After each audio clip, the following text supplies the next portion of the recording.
Hello and welcome to Bookish and Beverages. I'm Melissa and I pair a delicious beverage with summary recaps on fantasy book series so you can remember what happened without having to read it. And today we'll be diving into Glow. This is book number 4 in the Plated Prisoner series by Raven Kennedy. Content warning, there are full spoilers ahead. So if you haven't read this book, pause, save, come back later. Now let's go grab our drink. For our beverage today, we'll be making an inner glow tea. Here's what you'll need. In a tea strainer for loose leaf teas, add 1 teaspoon of hibiscus, add 1 teaspoon of rose petals, 1 teaspoon of Rosehips, 1 teaspoon of nettle, add 1 cup of boiling water, cover and let it steep for 5 minutes. Once it's done steeping, strain the tea, add honey or sweetener to your taste, stir, and enjoy. Drinks in hand, let's dive into our book. We pick up right where the last book ended. If you do need a refresher on any of the previous summaries, I'll just drop a link to my previous summary recap videos in the description below. King Midas is found dead by the very gold he coveted. Queen Kyla of the Third Kingdom and her advisor brother Manu seize the opportunity to create their own narrative to paint Arin as the villain and devise a plan to gain more power. Making it to the safety of Drawlard Village, a secret village tucked in the mountains and surrounded by the rot-infected land in Deadwell, which is now part of Fourth Kingdom, Hojat the healer tends to a sleeping Arin while Slade stews in his guilt of rotting Arin. For her safety, of course.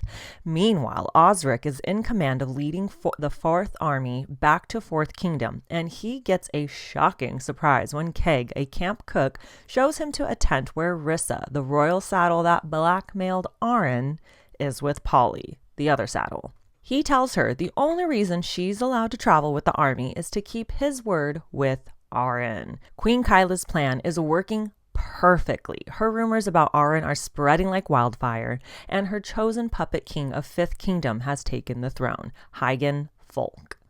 Days go by, and Arin still hasn't woken up, but her powers have. Slade runs with her to a secluded cave, mostly so she doesn't accidentally gild the village, and Arin finally wakes up, but she's not quite herself. Attacking Slade, he taunts and challenges her to fight him, and she wields her gold like a badass. With some kissing and coaxing, Arin finally comes back to herself, and they bang it out.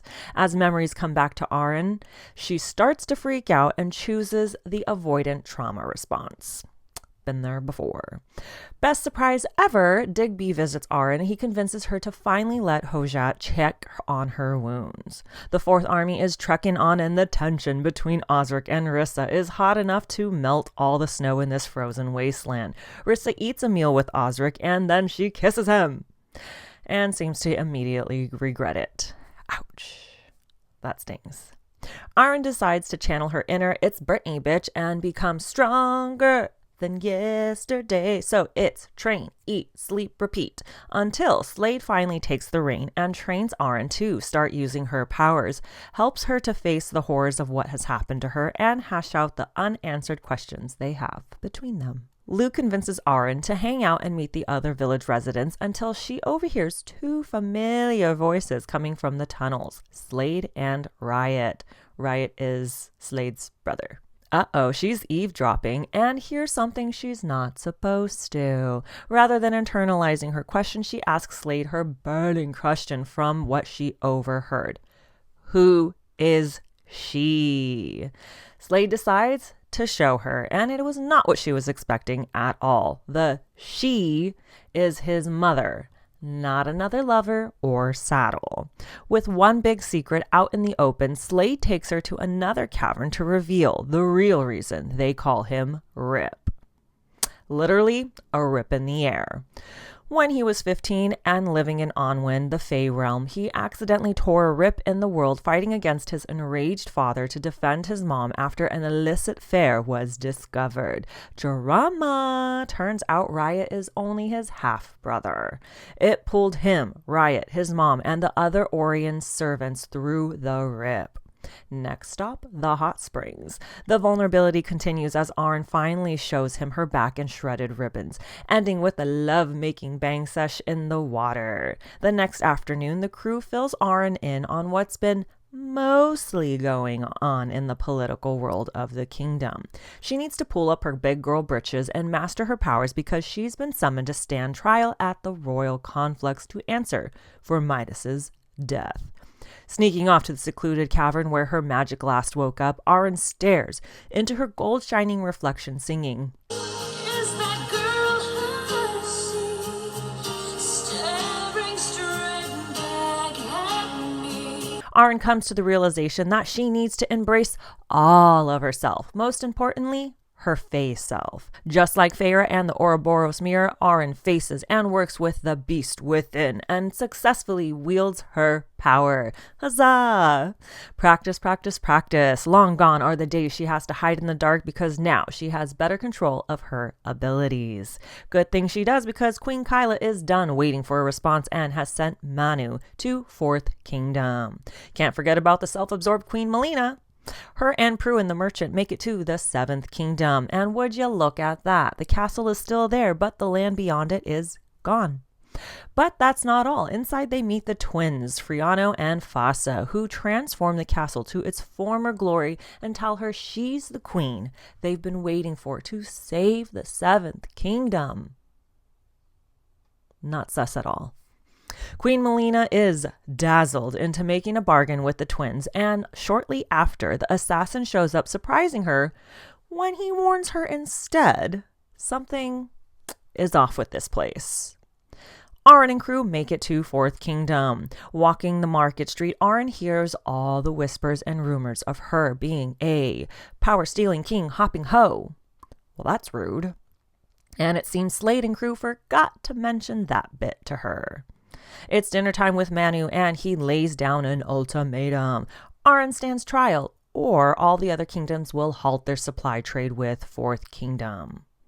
Then it's a full-on reunion. Rissa surprises Arin when she tells her that she'll be staying in Fourth. Polly, on the other hand, is a lost cause. Waking up after a night of bang bang bangity banging, Arin finds Slade already gone to give Manu their answer, which is most likely a hell to the no. Walking through the gardens, Manu and a robed man from Second Kingdom drug Arin and stab Rissa, leaving her for dead as they haul Arin away. Finding the crime scene and realizing what went down, Slade takes off on his Timberwing to Second Kingdom. A groggy Arin meets Queen Isolde of the Second Kingdom, and boy is she a piece of work. As she uses her power of pain to get Arin to yield as her religious fanatics purify Arin. The trials begin. All the monarchs are there except for Slade and, of course, Midas.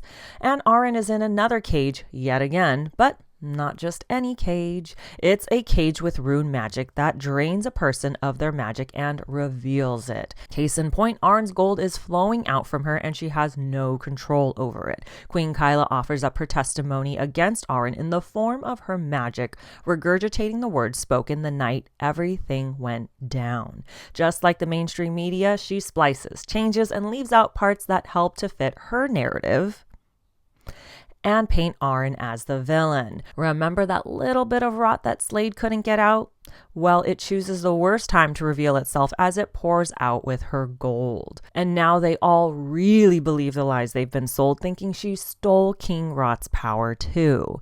Well, things aren't looking too good for her now. The verdict is guilty.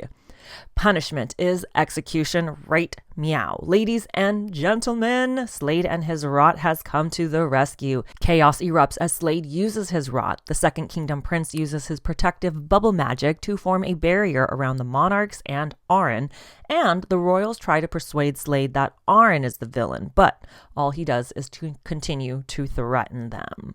The monarchs finally listen to Slade's threats, but the boy prince loses control of his protective magic, leaving Arin encased and slowly fading with no way to get to her. Slade unleashes his raw magic, tearing another rip into the air instead of tearing a rip through the barrier. The only way out is through. Slade convinces Arin to go through the rip to save her life. Bye, bye, bye. Riot shows up to help Slade escape, and they head straight to Deadwell to get to the OG rip site. But it's gone, along with the villagers, their mom, and Slade's raw powers.